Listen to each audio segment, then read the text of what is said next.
Hey everyone, we have Jonathan Fields here today. He's the author of Career Renegade, and he blogs at jonathanfields.com.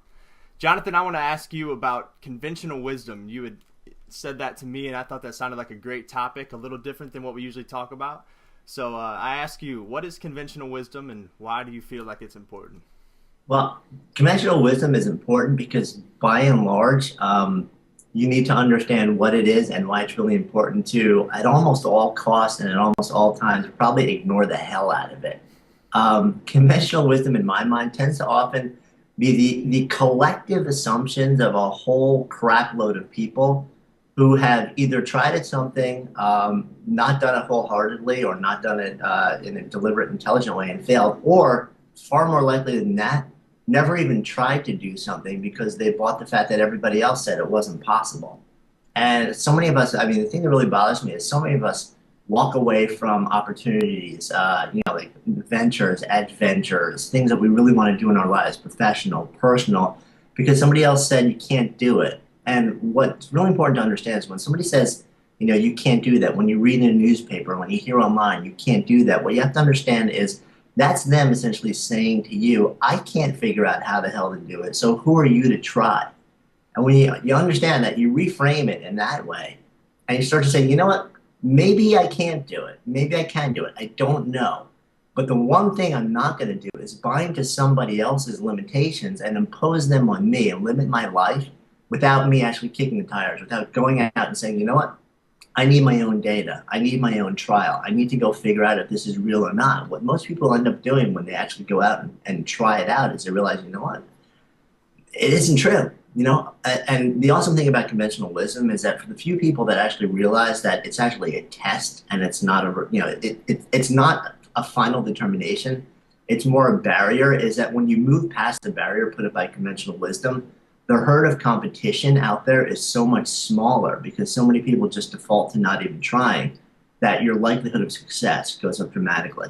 So if you talk about the word not even trying, and I see it all the time in my life, what is it in your mind that makes people not try? Is it the fact that it's a small tribe and it's kind of how people already perceive you and you can't get past that because they're your close group of friends? You have to get outside of that, tight little circle and discover yourself? Or is it that the high influencers are telling you can't do it, or you're looking in the wrong places? Is it about finding the right people? What did you say? How?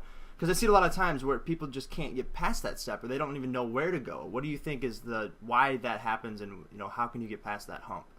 I think there are two big things. One is lack of knowledge. So a lot of people actually try and go out and do something before they've actually acquired either the skills, the expertise, or the knowledge base to be able to succeed at it. Seasoning counts. And in the internet world, people hate to hear that. People are like, it sucks. I want to do it now. Everything seems to happen in the blink of an eye online. But you know what? There's a certain amount you just need to put in time. And actually, you need to know stuff. You need to experience stuff and build skills, abilities, and relationships. So knowledge is one part of it. The other part of it is just outright fear of judgment, fear of failure, and fear of the unknown. We are terrified of not having certainty about what's coming next. So, it's sort of, and there are a whole bunch of practices and ways to reframe fear, those three major fears, that will enable you to move past them or reframe them in a way which actually turns them into fuel and not something which paralyzes you. But that's a much bigger conversation. Yeah, and if I can nail into one thing on both those for you is with fear, what's one thing to get over it?